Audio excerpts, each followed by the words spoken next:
হালিয়া আশ্ৰয় তাহাঁতে আজি কৰি পুস্তকৰ লিখয় যেতিয়া কাগজ নাছিল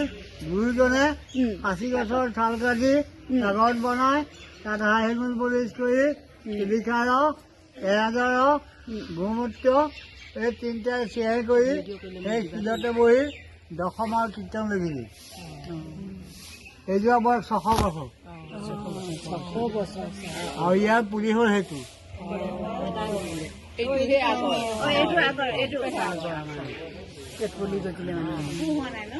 পানী দিয়ে নে কি পানী চানী দিয়ে 600 বছৰ চাই একো হোৱা নাই এতিয়া এইটো আচল মেইনটো লিখা লাগে হালিয়া আছে নাহাতে আৰু যে গুৰু পুস্তক আমি যে নাম দিম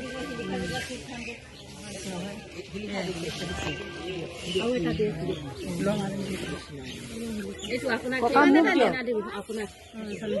মোক আৰু এটা দিয়ক চবকে দিব নহয় নহয় আৰু এটা আছে মানে